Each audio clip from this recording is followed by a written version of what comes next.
एका आईने स्वतःचं रक्त आटवून ज्या मुलाला मोठं केलं, तोच मुलगा बायकोच्या एका शब्दाखातर आईला पर्क करतो. ही जगातली सर्वात कडू आणि भयानक सत्य परिस्थिती आहे. आज मी तुम्हाला जी गोष्ट सांगणार आहे, ती ऐकून तुमच्या अंगावर काटा येईल आणि कदाचित डोळ्यात पाणीही. कारण ही कथा आहे माईंची, रवीची आणि त्या घरातल्या बदललेल्या नात्यांची. माई, एक अशी स्त्री जिने आयुष्यात सुखापेक्षा दुःखाचेच डोंगर जास्त पाहिले. पतीच्या निधनानंतर जेव्हा सगळं जग अंधारमय वाटत होतं, तेव्हा माईंनी हार मानली नाही. का? कारण त्यांच्या पदरात रवी होता. रवीला वाढवण्यासाठी, त्याला उच्च शिक्षण देण्यासाठी माईंनी काय नाही केलं.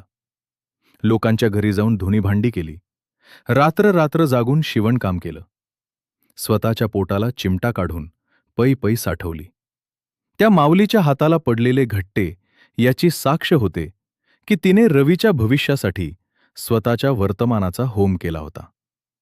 रवी जेव्हा परदेशातून शिकून परत आला, तेव्हा माईंच्या डोळ्यात एकच स्वप्न होतं की आता आपले कष्टाचे दिवस संपले. आता आपला मुलगा आपल्याला सुखात ठेवेल. पण नियतीला आणि काळाला काही वेगळंच मान्य होतं. रवीचं लग्न झालं आणि घरात आरती आली. सुरुवातीचे काही दिवस ठीक गेले, पण हळूहळू घराचं वातावरण बदलू लागलं.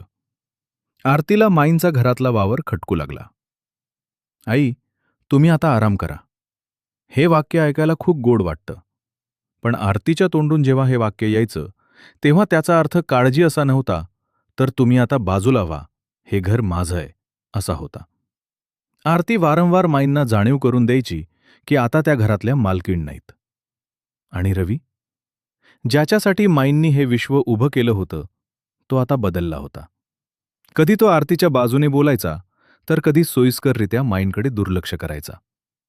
माईंच्या डोळ्यातून पाणी यायचं, पण त्या गप्प राहायच्या. त्यांना भीती वाटायची की जर आपण काही बोललो, तर मुलाचा संसार मोडेल. स्वतःचा अपमान गिळून त्या शांत बसत होत्या. पण या कथेचा सर्वात हृदयद्रावक भाग पुढे आहे. एके दिवशी रवी आणि आरती बाहेर जेवायला निघाले होते. घरात एकटेपणाची भीती वाटणाऱ्या माईंनी अगदी निरागसपणे विचारलं, अरे, मी पण येऊ का रे तुमच्यासोबत? त्या एका प्रश्नावर आरतीनं जे उत्तर दिलं, ते कोणत्याही आईचं काळीज तोडणारं होतं. ती म्हणाली, आई, तुम्ही आलात तर आम्हाला मजा करता येणार नाही. विचार करा, त्या क्षणी माईंना कसं वाटलं असेल. पण त्याहीपेक्षा भयानक गोष्ट म्हणजे रवीची प्रतिक्रिया. रवीने आरतीला अडवलं नाही, आईची बाजू घेतली नाही. तो फक्त गप्प राहिला. त्याच्या त्या शांततेनं माईंना जिवंतपणी मारलं होतं. माईंनी स्वतःला किचनमध्ये कोंडून घेतलं. त्या मूकपणे रडल्या. घरात फक्त एकच जीव होता, ज्याला माईंची किंमत होती. ती म्हणजे त्यांची नात, मीरा. ती चिमुकली आजीच्या कुशीत शिरली. तिला गोष्टी सांगितल्या. पण एका लहान मुलीचं प्रेम त्या मोठ्या माणसांच्या निष्ठुरतेला कसं पुरणार? माईंना आता जाणवू लागलं होतं की रवीच्या डोळ्यातला तो जुना आदर आता संपलाय. घरातल्या महत्वाच्या निर्णयातून त्यांना वगळलं जायचं. स्वतःच्या आईला घराबाहेर काढताना माणसाला वाटतं की तो जिंकलाय. पण नियतीचा खेळ असा असतो की तिथेच त्याची खरी हार सुरू होते.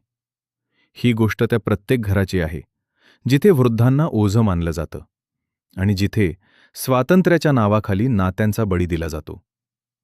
आरतीला जे हवं होतं, ते शेवटी तिने साध्य करूनच दाखवलं. तिने रवीला, तिच्या नवऱ्याला इतकं इमोशनल ब्लॅकमेल केलं की तो आपल्याच आईला वृद्धाश्रमात पाठवायला तयार झाला. विचार करा, ज्या आईने लहानाचं मोठं केलं, तिला रवीने काय कारण दिलं असेल? तो म्हणाला, आई, तू इथे घरात एकटी असतेस. तुला तिथे आश्रमात तुझ्या वयाचे मित्रमैत्रिणी भेटतील. तुला करमणूक होईल. किती हास्यास्पद आहे हे. स्वतःच्या घरात मुलासोबत राहण्यापेक्षा अनोळखी लोकांमध्ये राहणं जास्त चांगलं आहे, असं त्याला वाटलं. जेव्हा रवी हे बोलत होता, तेव्हा माईंना जो धक्का बसला, तो शब्दात सांगण्यासारखा नव्हता. त्यांच्या काळजाचे तुकडे झाले. त्यांनी रवीला फक्त एकच प्रश्न विचारला, मी तुमच्यासाठी ओझं झाली आहे का रे? या प्रश्नाचं उत्तर रवीकडे नव्हतं. तो गप्प राहिला. आणि ती शांतताच माईंसाठी खूप काही सांगून गेली. घरातली लहानगी मीरा, जी आपल्या आजीवर जीवापाड प्रेम करायची, ती रडत होती, विरोध करत होती. पण मोठ्यांच्या स्वार्थापुढे तिचं कोणीच ऐकलं नाही. माईंना वृद्धाश्रमात सोडण्यात आलं. तिथे गेल्यावर त्या पूर्णपणे कोमेजून गेल्या होत्या. त्यांना तिथे एकटेपणा खायला उठला होता. पण त्यांनी तक्रार केली नाही. आपल्या मुलाला किंवा सुनेला दोष दिला नाही. त्या फक्त शांत बसून राहायच्या आणि मीराची आठवण काढायच्या.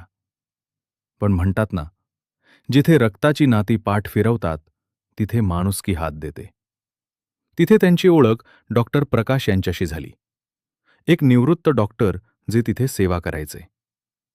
माईंच्या चेहऱ्यावरचं दुःख आणि ती जीवघेणी शांतता पाहून त्यांना सगळं समजलं. त्यांनी माईंना आधार दिला. त्यांना बोलतं केलं. एक अनोळखी माणूस माईंचा आधार बनला होता. जेव्हा त्यांचा स्वतःचा मुलगा त्यांना सोडून गेला होता. दुसरीकडे रवीच्या घरात काय चाललं होतं? माई गेल्यावर घरात शांतता पसरली होती. पण ती शांतता समाधानाची नव्हती. आरती मात्र खुश होती. आता ती घराची एकटी मालकीण झाली होती. तिला टोकणारं, प्रश्न विचारणारं कोणीच नव्हतं. तिला वाटलं तिने जग जिंकलं. रवीला कधीतरी आईची आठवण यायची. थोडं वाईट वाटायचं. पण आरती त्याला आपल्या बोलण्यात गुंतवून टाकायची आणि तो पुन्हा सगळं विसरून जायचा. त्याला वाटत होतं की आई गेल्यामुळे आता तो पूर्णपणे स्वतंत्र झाला आहे. त्याच्यावरची जबाबदारी संपली आहे. पण त्याला कल्पनाच नव्हती की ही जबाबदारी संपली नसून एका मोठ्या संकटाची चाहूल लागली आहे. मीरा मात्र आजीशिवाय घरात रमत नव्हती.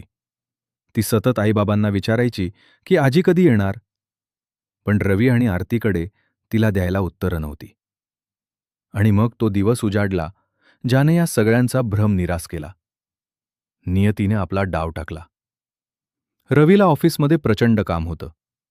त्याला श्वास घ्यायलाही उसंत नव्हती. इकडे आरती आपल्या मैत्रिणींसोबत पार्टीत व्यस्त होती. स्वतःच्याच विश्वात मग्न होती. घरात लक्ष द्यायला कोणीच नव्हतं. आणि नेमकं त्याच वेळी मीरा आजारी पडली. तिला साधा ताप नव्हता, तर तिचं अंग तापाने फणफणत होतं. ती अंथरुणात विव्हळत होती. तिला पाण्याची तहान लागली होती. तिला कोणाच्या तरी स्पर्शाची गरज होती. तिला दवाखान्यात नेणं गरजेचं होतं. पण घरी कोण होतं? कोणीच नाही. जी आजी तिच्यासाठी जीव द्यायला तयार असायची, ती आश्रमात होती. आणि जे आईबाबा स्वातंत्र्याचा आनंद लुटत होते, ते आपापल्या जगात व्यस्त होते. एक लहान मुलगी जिचा जीव धोक्यात आहे आणि घरात असूनही ती अनाथ झाल्यासारखी तडफडतीये. रवीला वाटलं होतं की आईला पाठवून त्यानं स्वातंत्र्य मिळवलं. पण आता त्याच स्वातंत्र्याची किंमत त्याला मोजावी लागणार होती. मीराची अवस्था बिकट होत चालली होती. आणि तिला वाचवायला वेळेवर कोणी पोचणार होतं का? हा प्रश्न आता फक्त मीराच्या आयुष्याचा नाही, तर त्या प्रत्येक मुलाचा आहे जो आपल्या आईवडिलांना ओझं समजतो. जेव्हा घराचा आधारवड तोडला जातो, तेव्हा सावली नाहीशी होते आणि उन्हाचे चटके बसू लागतात. ज्या आईला ओझं समजून वृद्धाश्रमात टाकलं होतं, शेवटी तीच आई स्वतःचा जीव धोक्यात घालून नातीला वाचवायला उभी राहिली. नियतीचा खेळ बघा कसा असतो. आपण ज्या रक्ताला घराबाहेर काढतो, त्याच रक्ताची गरज आपल्याला कधीतरी भासते. आणि तेव्हा होणारा पश्चात्ताप हा कोणत्याही शिक्षापेक्षा भयंकर असतो. गोष्ट आहे मीराची, जी अचानक खूप आजारी पडली. तिची तब्येत इतकी बिघडली की शेजाऱ्यांनी धावपळ करून तिला हॉस्पिटलमध्ये नेलं. पण तोपर्यंत बराच उशीर झाला होता. डॉक्टरांनी स्पष्ट सांगितलं की मीराला वाचवायचं असेल तर तातडीने रक्ताची गरज आहे. रवी आणि आरती धावत पळत हॉस्पिटलमध्ये पोहोचले. आपल्या मुलीची ती अवस्था पाहून त्यांच्या पायाखालची जमीन सरकली. पण खरी समस्या पुढेच होती. मीराला एका अशा दुर्मिळ रक्तगटाची गरज होती जो कोणाकडेच नव्हता. रवीने सगळीकडे चौकशी केली, पण निराशाच हाती आली. आणि त्याच वेळी रवीला एक गोष्ट आठवली, जी आठवून त्याला स्वतःचीच लाज वाटली. हा दुर्मिळ रक्तगट फक्त एकाच व्यक्तीचा होता, आणि ती व्यक्ती म्हणजे त्याची आई, माई. ज्या आईला त्याने वृद्धाश्रमात पाठवलं होतं, आज त्याच आईची त्याला गरज होती. थरथरत्या हाताने त्याने वृद्धाश्रमात फोन लावला. तिकडून डॉक्टर प्रकाश यांनी फोन उचलला आणि माईंना घेऊन येण्याचं आश्वासन दिलं. रवीच्या मनात आता भीती आणि पश्चात्तापाची आग पेटू लागली होती. त्याला ते दिवस आठवू लागले, जेव्हा तो लहान होता आणि आजारी पडायचा, तेव्हा माई रात्रभर जागून त्याची काळजी घ्यायची, त्याला आजारातून बाहेर काढायची. आज त्याच माईला त्याने काय दिलं होतं? फक्त दुरावा आणि अपमान. काही वेळातच डॉक्टर प्रकाश माईंना घेऊन हॉस्पिटलमध्ये पोहोचले. पण माईंना बघून रवीला अजून एक मोठा धक्का बसला. माईंची अवस्था खूपच बिकट झाली होती. त्या स्वतः अनेक गंभीर आजारांनी ग्रस्त होत्या. त्यांचं शरीर त्यांना साथ देत नव्हतं. डॉक्टर प्रकाश यांनी रवीला बाजूला घेऊन सांगितलं की माईंना वाचवायचं असेल तर त्वरित उपचार करावे लागतील आणि त्यासाठी खूप पैसे खर्च होतील. रवीला आता माईंच्या त्यागाचा खरा अर्थ समजू लागला होता. पैशांच्या हव्यासापोटी त्याने आईला दूर केलं होतं. पण आज तीच आई स्वतःच्या जीवाची पर्वा न करता आली होती. माईंच्या डोळ्यात मात्र फक्त आपली नात मीरा दिसत होती. स्वतःचं शरीर साथ देत नसतानाही त्यांनी डॉक्टरांना सांगितलं की माईचं रक्त घ्या. रक्त देण्याआधीच त्यांची तब्येत अजून खालावली होती, पण त्यांच्या चेहऱ्यावर एक वेगळंच समाधान होतं. रवी आणि आरतीला आता आपल्या वागण्याची, आपल्या चुकीची पूर्ण जाणीव झाली होती. ज्या आईला त्यांनी ओझं समजलं, तीच आई आज त्यांच्या मुलीचा जीव वाचवण्यासाठी स्वतःचा जीव धोक्यात घालत होती. माईंनी रवीला जवळ बोलावले. त्यांच्या रक्ताच्या थेंबासाठी तडफडणाऱ्या नातीला वाचवण्यासाठी एका आजीने स्वतःच्या शरीरातलं शेवटचं रक्त दिलं आणि तिथेच मायेचा एक अध्याय कायमचा संपला. ही ऐकायला एखाद्या चित्रपटाची कथा वाटेल, पण ही एका अशा आईची गोष्ट आहे जिने शेवटच्या श्वासापर्यंत फक्त आणि फक्त आपल्या मुलाच्या सुखाचा विचार केला. विचार करा, त्या हॉस्पिटलच्या रूममध्ये काय वातावरण असेल जेव्हा डॉक्टरांनी सांगितलं की आता माईंना वाचवणं अशक्य आहे. ज्या शरीराने म्हातारपणात आधीच साथ सोडली होती, त्याच शरीरातून जेव्हा त्यांनी आपल्या नातीसाठी म्हणजेच मीरासाठी रक्त दिलं, तेव्हाच त्यांचा अर्धा जीव गेला होता. पण म्हणतात ना की रक्ताचं नातं हे इतर कोणत्याही नात्यापेक्षा घट्ट असतं आणि आजीचं प्रेम तर त्याही पलीकडचं असतं. मीरा वाचली, तिला जीवदान मिळालं, पण हे जीवदान फुकट मिळालं नव्हतं. त्या बदल्यात घराचा आधारस्तंभ कोसळला होता. माईंची तब्येत जेव्हा वेगाने बिघडू लागली, तेव्हा रवीच्या पायाखालची जमीन सरकली. हा तोच रवी आहे ज्याने कधी काळी आईला ओझं समजून वृद्धाश्रमाचा रस्ता दाखवला होता. पण आज जेव्हा तीच आई मृत्यूशी झुंज देत होती, तेव्हा त्याला आपल्या प्रत्येक चुकीची जाणीव होत होती. तो आईच्या पायाशी पडून लहान मुलासारखा रडू लागला. त्याच्या डोळ्यातून वाहणारे अश्रू हे फक्त दुःखाचे नव्हते, तर ते पश्चात्तापाचे होते. तो ओरडून सांगत होता की आई, मला माफ कर. मी तुला कधीच समजून घेऊ शकलो नाही. आपण आयुष्यभर ज्या आईवडिलांकडे दुर्लक्ष करतो, तेच आईवडील शेवटच्या क्षणीसुद्धा आपल्या डोक्यावरून मायेचा हात फिरवतात, हे या प्रसंगातून पुन्हा एकदा सिद्ध झालं. माईंनी रवीच्या डोक्यावरून तो थरथरणारा हात फिरवला आणि जे शब्द उच्चारले ते कोणत्याही पाषाण हृदयी माणसाला पाझर फोडतील. त्या म्हणाल्या, बेटा, आईची माया कधीच संपत नाही. तू फक्त सुखी राहा, हीच माझी शेवटची इच्छा आहे. हे शब्द नव्हते, तर तो एक आशीर्वाद होता, जो त्या जातानाही आपल्या मुलाला देऊन गेल्या.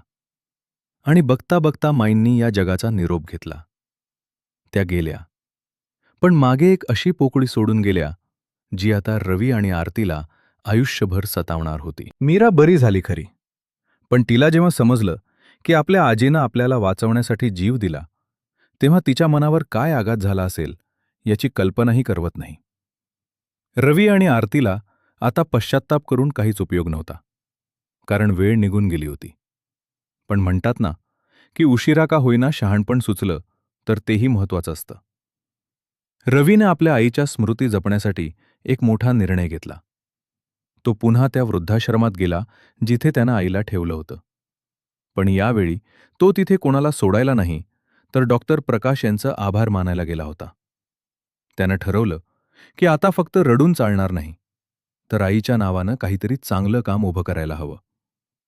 त्यानं आपल्या आईच्या नावानं एक ट्रस्ट सुरू केला. हा ट्रस्ट अशा गरीब आणि गरजू वृद्धांना मदत करेल, ज्यांना त्यांच्या मुलांनी वाऱ्यावर सोडलं आहे. रवीनं मनाशी पक्की गाठ बांधली की यापुढे तो कधीही कोणत्याही आईवडिलांचा अपमान होऊ देणार नाही. त्याला एक गोष्ट खूप उशिरा समजली, की जगातली सगळी दौलत आणि पैसा एका बाजूला आणि आईची माया एका बाजूला. खरं प्रेम आणि आईची ममता तुम्ही जगातला कोणताही पैसा फेकून विकत घेऊ शकत नाही. ही कथा इथेच संपत नाही, तर ती आपल्या प्रत्येकाच्या मनाला एक प्रश्न विचारून जाते. आपण आपल्या आईवडिलांची किंमत ते जिवंत असताना का करत नाही? का आपण त्यांना गृहीत धरतो जेव्हा ते आपल्यासोबत असतात, तेव्हा आपल्याला त्यांचं बोलणं कटकट वाटतं. पण जेव्हा ते नसतात, तेव्हा त्याच आवाजासाठी आपले कान आसुसलेले असतात. रवीला पश्चात्ताप करण्यासाठी तरी संधी मिळाली, पण अनेकांना ती सुद्धा मिळत नाही. त्यामुळे मित्रांनो, एक गोष्ट कायम लक्षात